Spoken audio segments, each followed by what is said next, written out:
और अब बात कसम संविधान की। नमस्कार, मैं हूं दीपक चौरसिया। कसम संविधान की में ये वक्त है चुनाव पर चर्चा का। 2013 में देश की सबसे बड़ी अदालत ने एक बड़ी टिप्पणी की थी। कहा था सीबीआई पिंजरे में बंद एक तोता है जिसके कई मालिक हैं। तब कोयला घोटाले की जांच को लेकर सीबीआई सवालों में थी, उसी को लेकर एक कमेंट था।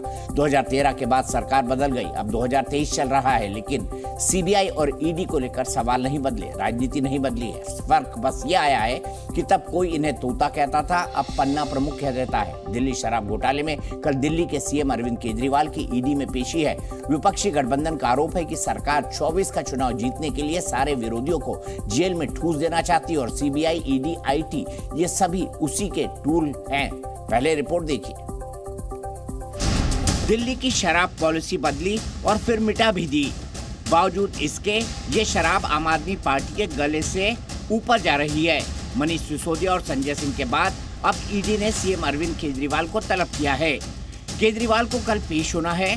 कुछ पता नहीं कि ईडी आधे घंटे में फ्री कर देगा या 8 घंटे बिठाए रखेगा, लेकिन आम आदमी पार्टी का सियासी अनुमान है कि मनीष और संजय सिंह की तरह केजरीवाल भी अब अंदर जाएंगे। ये योजना है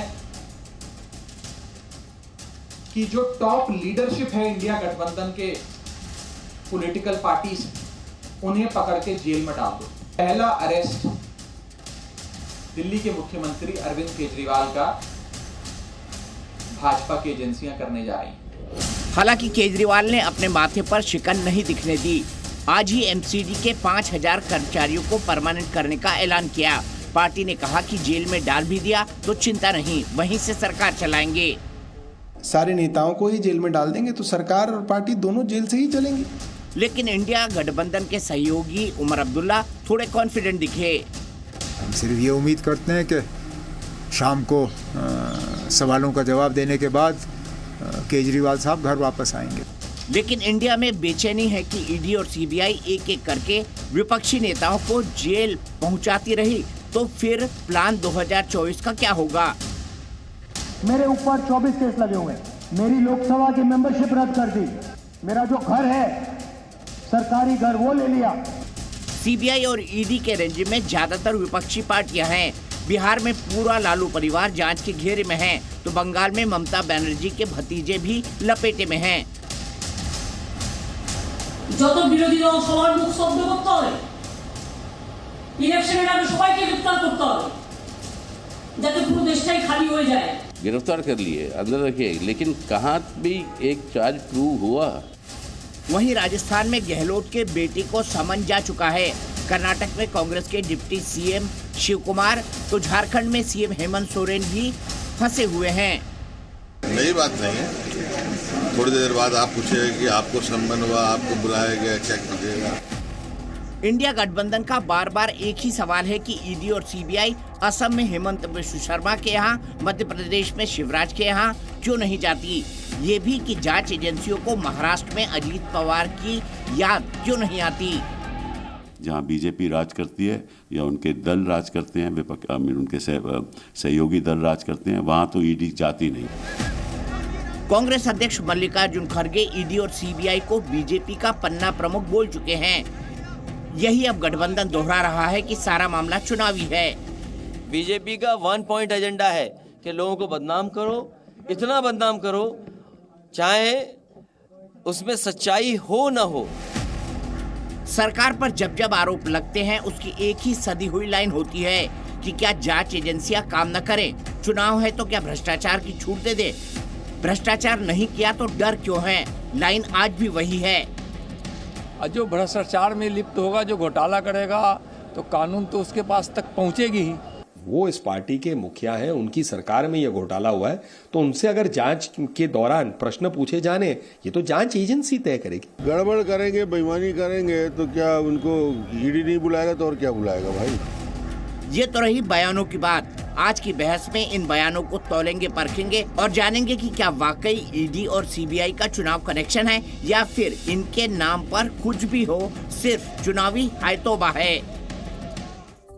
इसी पर बात करेंगे। कौन कौन खास मेहमान है आज मेरे पास? एक बड़ा पावर पैक्ड पैनल है। मेरे साथ भारतीय जनता पार्टी के राष्ट्रीय प्रवक्ता शहजाद पूनावाला जी हैं, मेरे साथ कांग्रेस की राष्ट्रीय प्रवक्ता सुप्रिया श्रीनेत जी हैं, मेरे साथ घनेंद्र भारद्वाज जी आम आदमी पार्टी के राष्ट्रीय प्रवक्ता हैं, और मेरे साथ AK वाजपेयी जी हैं, प्रवक्ता हैं लोक जनशक्ति पार्टी रामविलास पासवान के। शहजाद पूनावाला जी, आप तो चाहते हैं सब अरेस्ट हो जाएं, एक के बाद एक।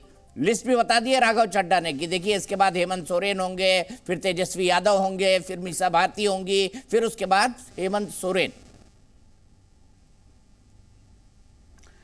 देखिए दीपक जी, आज जब सुप्रीम कोर्ट से लेकर लोअर कोर्ट तक कोई इनको राहत नहीं देता, तो ये भ्रष्टाचारी बचाओ आंदोलन बन चुका है, जिनका नारा है करेंगे हम मिलकर भ्रष्टाचार, बनाएंगे इसको अपना शिष्टाचार। कोई पकड़ेगा, कोई कार्रवाई करेगा तो चिल्लाएंगे अत्याचार अत्याचार और खेलेंगे विक्टिमहुड कार्ड।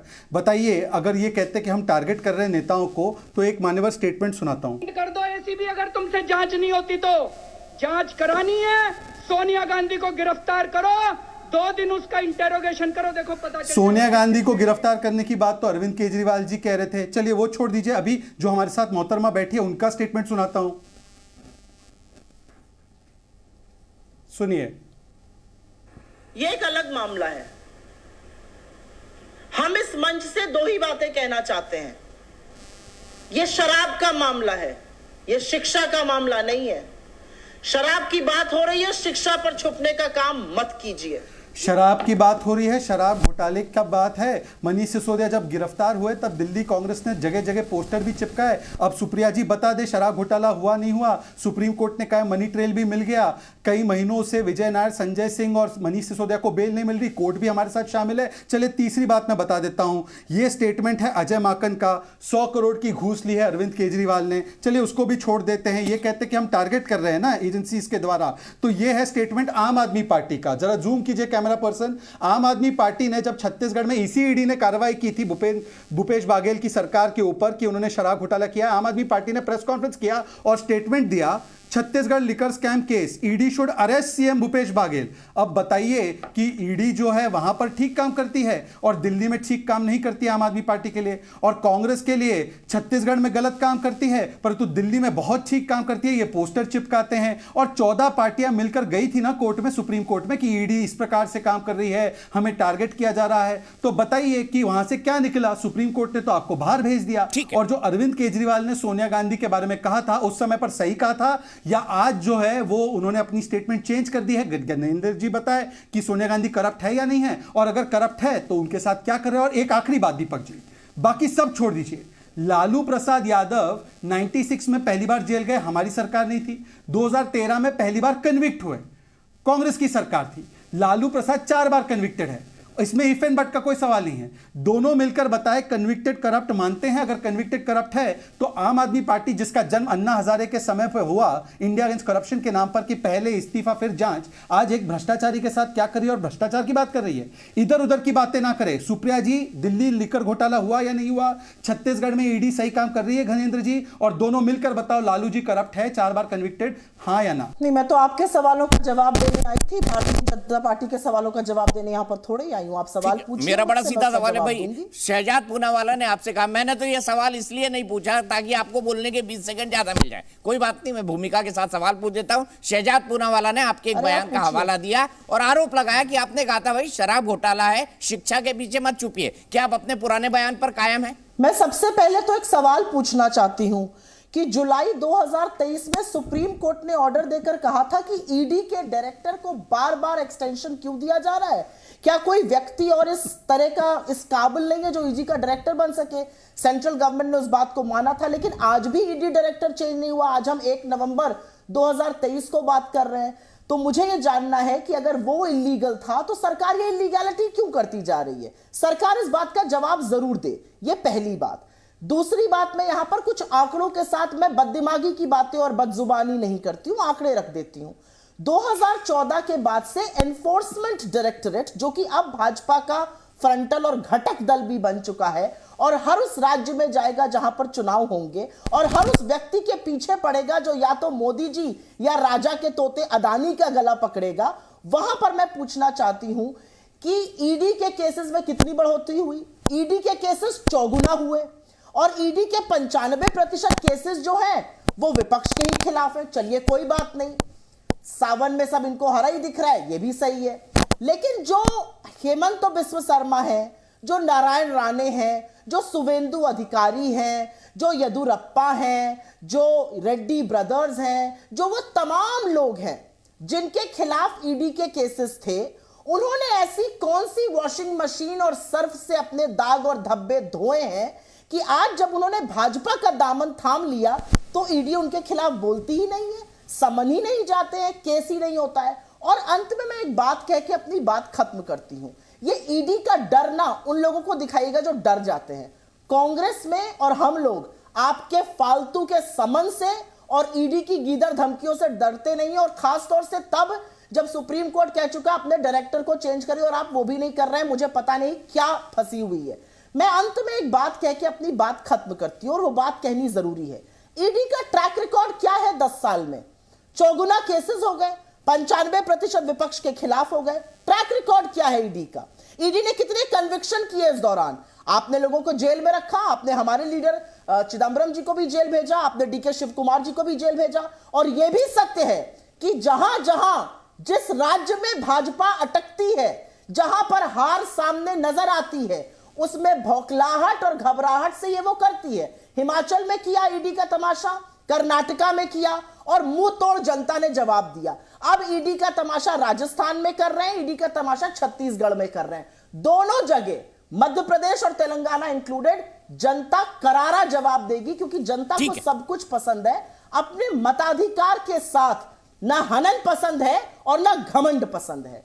तो वेट करिए और देखिए जनता क्या जवाब देती है। लेकिन सुप्रिया जी, आप सब कुछ कह गई, मेरे सवाल का जवाब नहीं दिया। आपने कहा था मनीष सिसोदिया की गिरफ्तारी के वक्त ये शराब का घोटाला है, शिक्षा के पीछे मत छुपिए। क्या आप इस बयान पर कायम है? शराब का घोटाला है, आंसरेबल है अरविंद केजरीवाल से लेकर मनीष सिसोदिया सभी।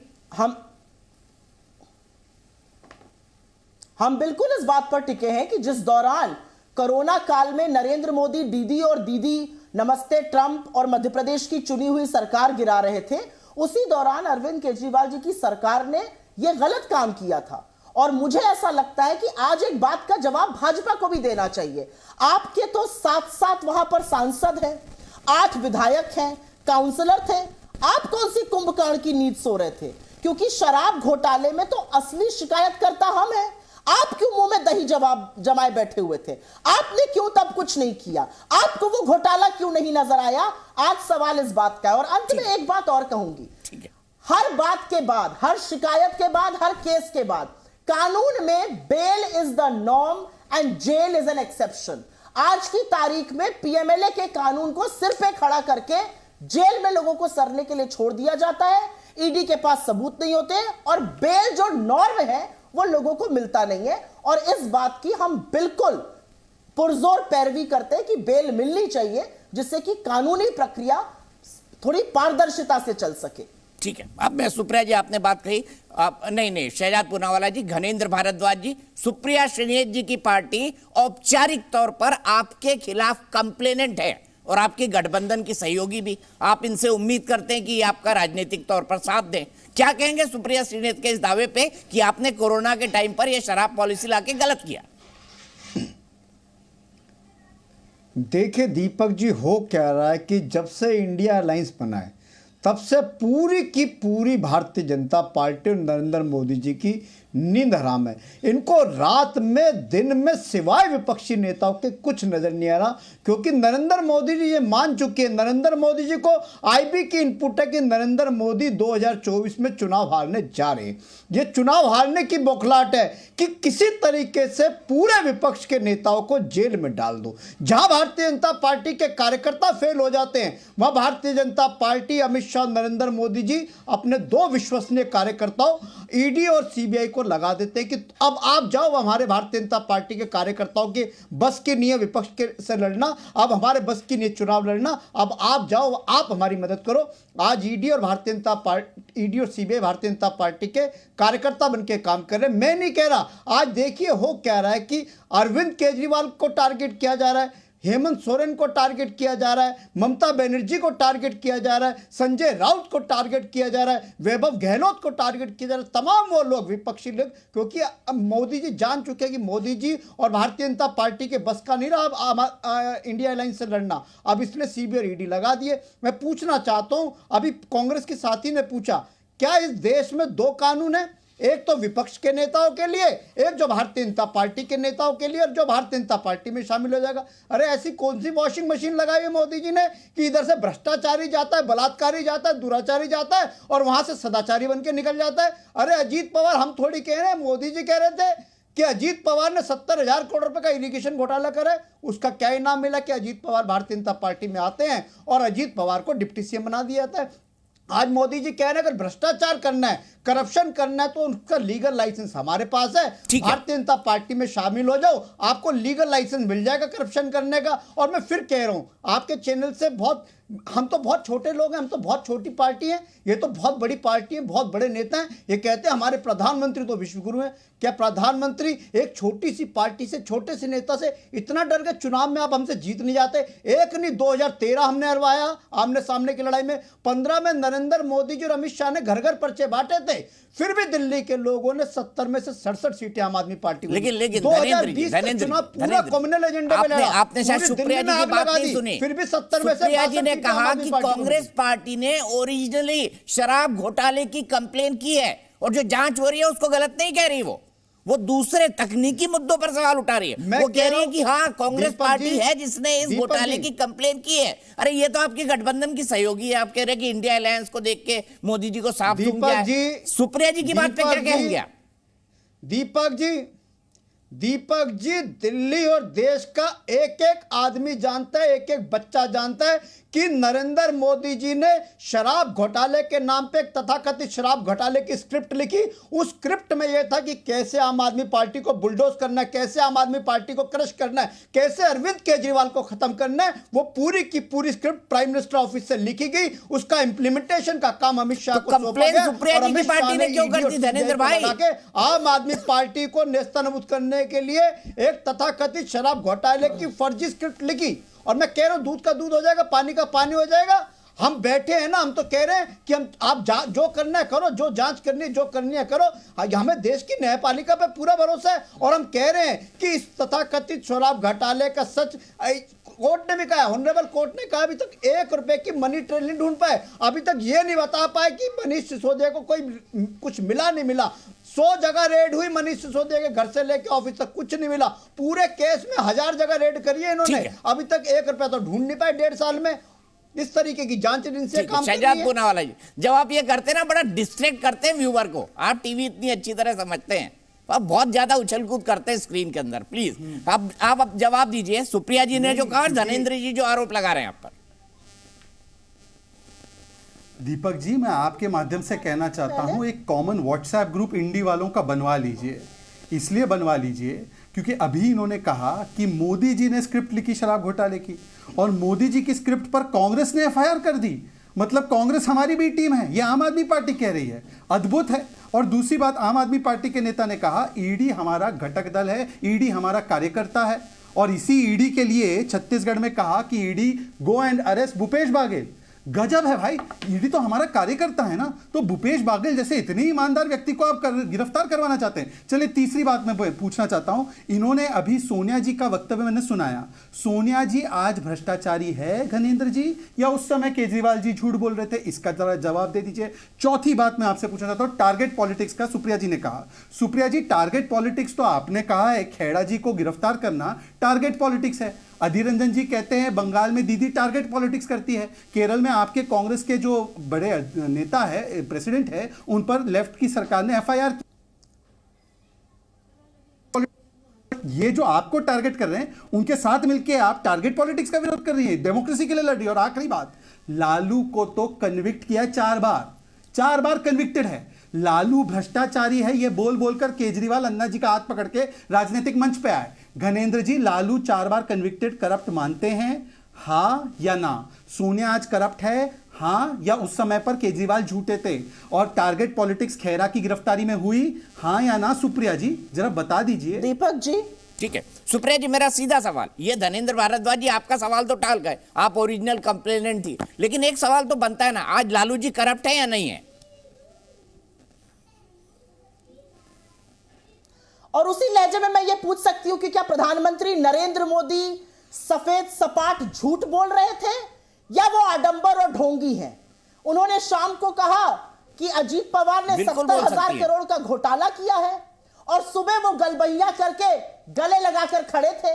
क्यों खड़े थे? क्या वो झूठ बोल रहे थे तब, या वो आडंबर और ढोंगी और पाखंडी हैं अब?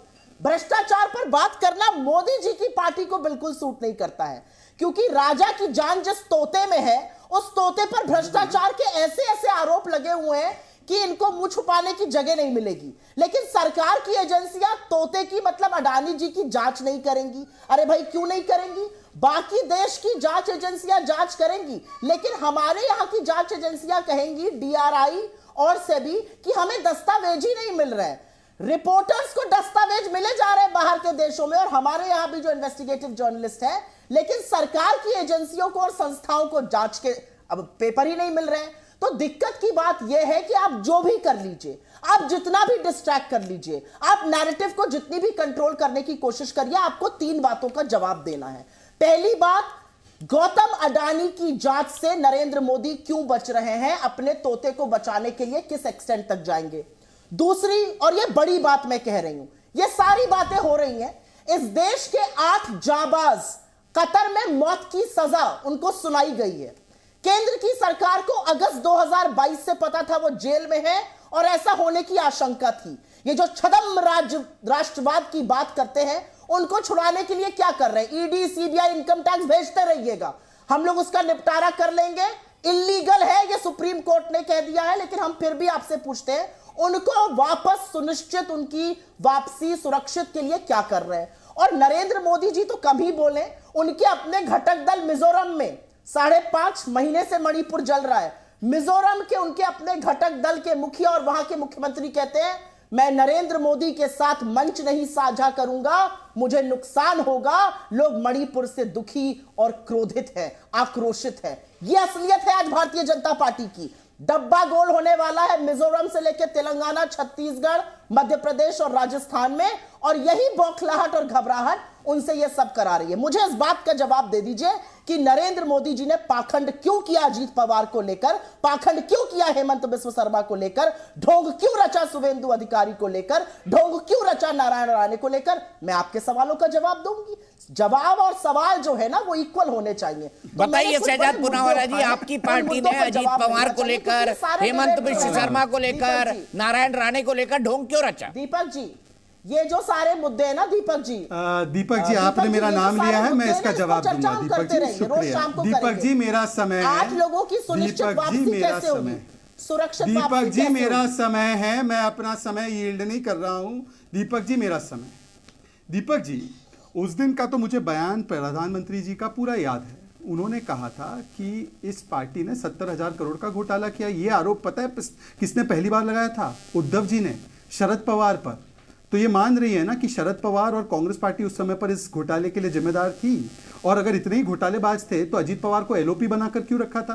चलिए छोड़ देते, आज वो मुद्दा है ही नहीं। लालू जी पर कैसे गोल कर दिया सवाल, वो तो कन्विक्टेड है मान्यवर, बाकी तो आरोप प्रत्यारोप है। लालू कन्विक्टेड है ना, आप बोल पा रही है ना कांग्रेस बोल पा रही है। छोड़ देते इस विषय को, अडानी पर आ जाते। फेवरेट सब्जेक्ट है। इन्होंने कहा अडानी चाइनीज पैसा लेता है, नेशनल सिक्योरिटी है, 20,000 करोड़ शेल कंपनी। ये राहुल जी ने कहा अडानी बीजेपी का आदमी है। तो मान्यवर टीएमसी का ऑफिशियल स्टैंड इंडिया अलायंस में हर एक स्टेट अपने अपने प्रोजेक्ट की जांच कराए। बताइए राजस्थान छत्तीसगढ़ में प्रोजेक्ट कैंसिल करना तो दूर, जांच क्यों नहीं करा रहे? और जब आज राहुल गांधी को यह पूछा गया था सवाल कि आप कराएंगे, तो बोले इंटरेस्टिंग आइडिया है, बड़ा इंटरेस्टिंग आइडिया है। ये उन्होंने प्रेस कॉन्फ्रेंस में कहा। बताइए, और अगर अडानी इतना करप्ट है तो मान्यवर कर्नाटका में आपकी सरकार ने न्योता क्यों दिया?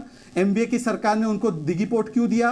केरल की सरकार ने विलिनियम पोर्ट क्यों दिया? छत्तीसगढ़, राजस्थान, बंगाल में आपने प्रोजेक्ट्स क्यों दिए? मुंद्रा पोर्ट क्यों दिया? गुजरात में 6 एसईजेड क्यों दिए? अब बोलिए कि अगर ये मूलतः ही करप्ट और मूलतः ही एंटी नेशनल है तो छत्तीसगढ़ का प्रोजेक्ट भी गलत है, राजस्थान का प्रोजेक्ट भी गलत है। पर मैं डिस्ट्रैक्ट नहीं होऊंगा।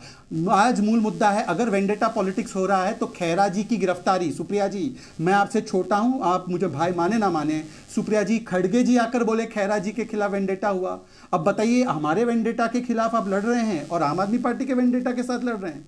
और सोनिया जी करप्ट है कि नहीं है, गजेंद्र जी अभी जवाब ही नहीं आ रहा।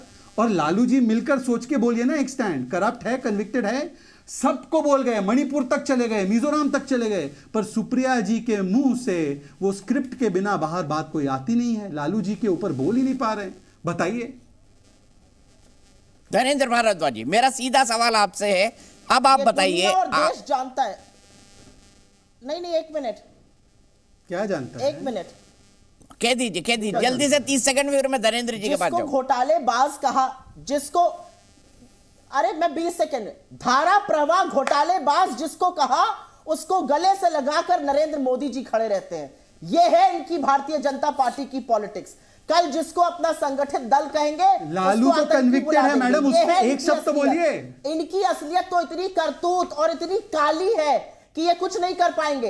अडानी पर जांच सारी हम कर लें और साहब झुंझुना बजाएंगे। 10 साल से अडानी को लेकर विदेश नीति बनाएंगे और झुंझुना बजाएंगे और जांच हम करा लें। तो आप काहे बैठे हैं सत्ता में? अरे झोला उठाइए, चले जाइए। पर भी जवाब दे देता हूं। 6 महीने बाद जल्दी खत्म करिए। धर्मेंद्र जी, असलियत तो ये है, असलियत ये है कि अडानी दीपक जी एक वाक्य जो गर्दन इंडिया वाले गुस्सा हो जाएंगे सर, धर्मेंद्र जी को मौका नहीं मिलेगा तो। नहीं शहजाद भाई, धर्मेंद्र जी पहले अपनी बात कहेंगे, उसके बाद मैं आगे जाऊंगा। धर्मेंद्र जी मुझे बताइए, आपको लगता है कि इंडिया के पूरे सहयोगी, वैसे भी आपका फ्रेम चला गया था, इंडिया के पूरे सहयोगी आम आदमी पार्टी के साथ खड़े होंगे या कुछ हिचक है? जैसी हिचक अभी दिखाई थी, सुप्रिया जी के बयान में भी दिखाई थी कि हाँ हम भी एक ऐसे व्यक्ति हैं जो कंप्लेन कर रहे हैं। मेरे ख्याल से अरविंद केजरीवाल जिस समर्थन की उम्मीद कर रहे थे, शायद पिछले 2 दिन में ऐसा समर्थन मिला नहीं है उनसे।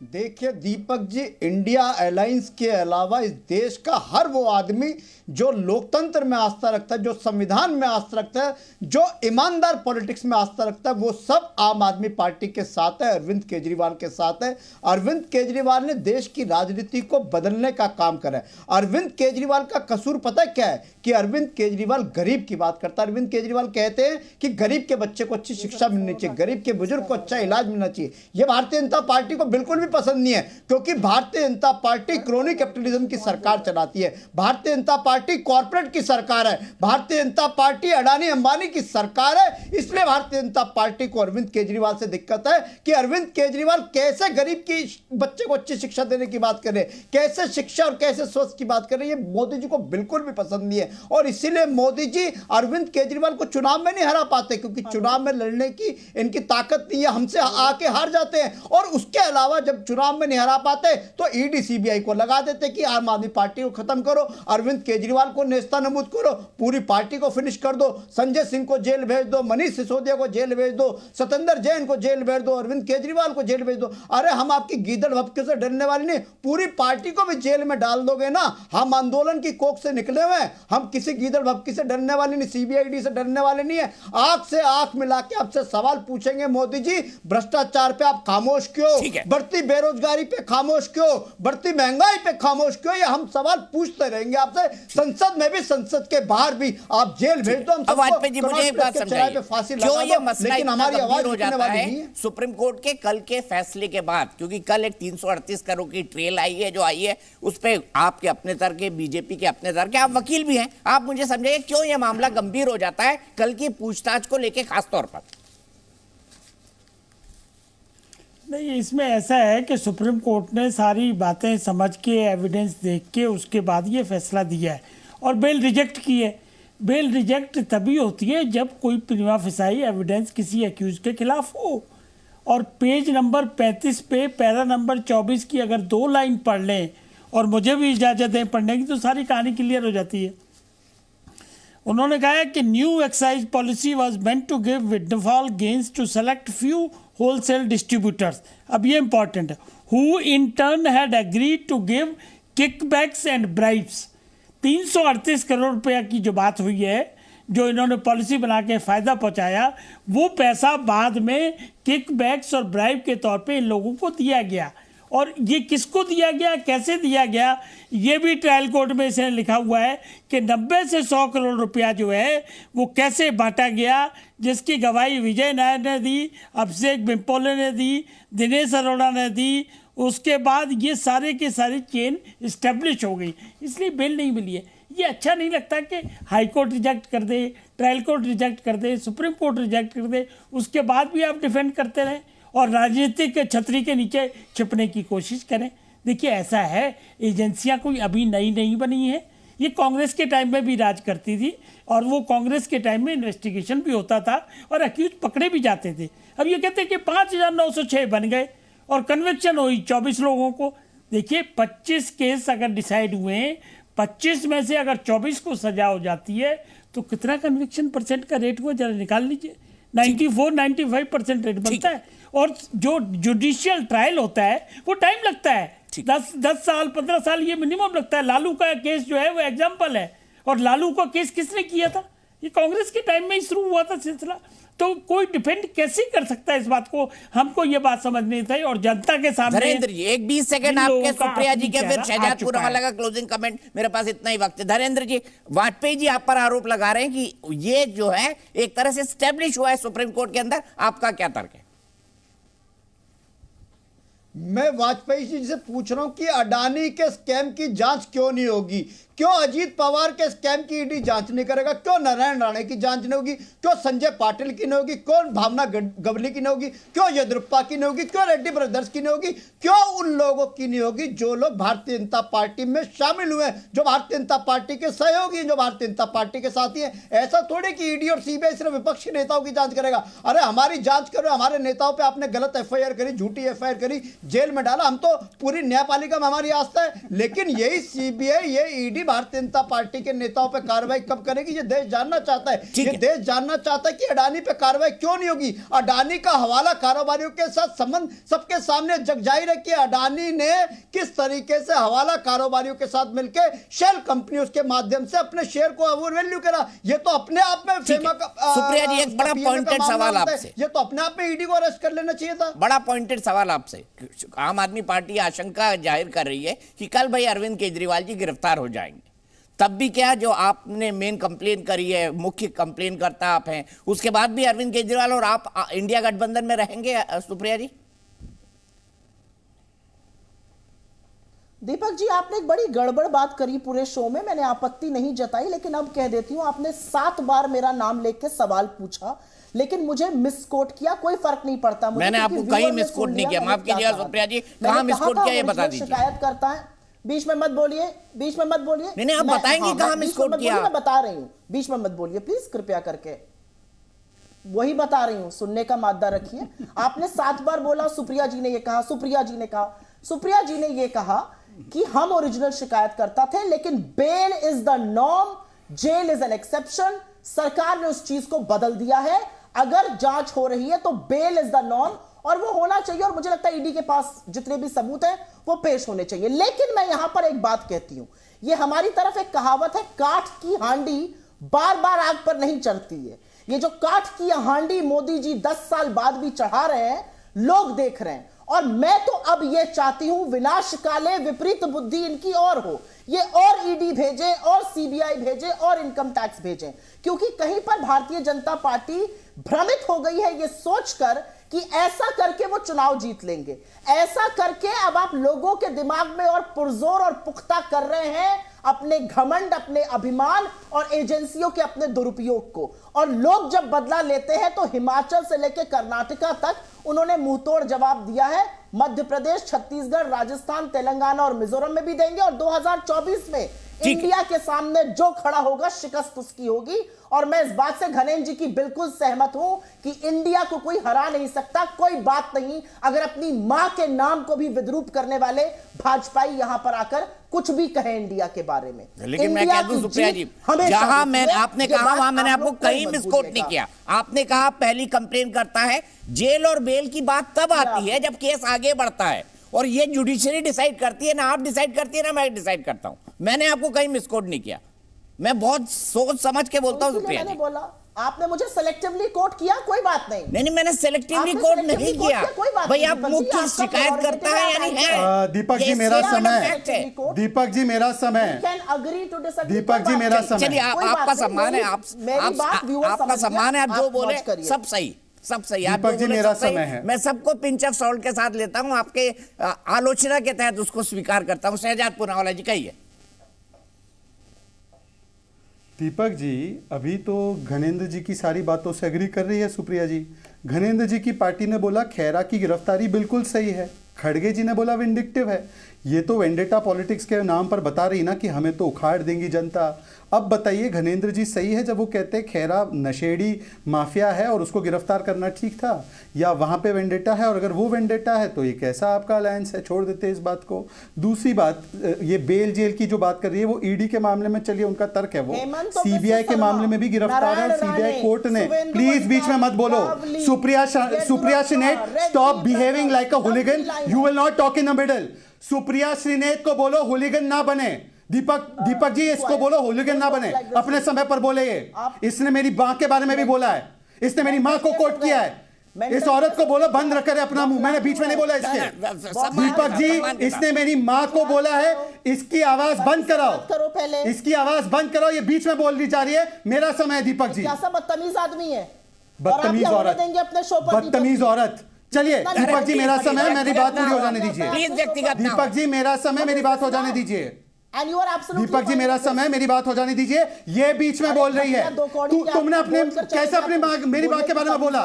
तुम्हें शर्म है मेरी माँ के बारे में बोलती हो कि मैं अपनी माँ को बेच रहा हूँ? ये कैसे बोलती है कि मैं अपनी माँ को बेच रहा हूँ? ये कैसे ऐसे बोल गई? किस प्रकार से बोल गई है मेरी माँ के बारे में? इस व्यक्तिगत ये मेरी बात में क्यों बोली है? मेरे पास क्यों बोली इसने मेरी माँ के बारे में?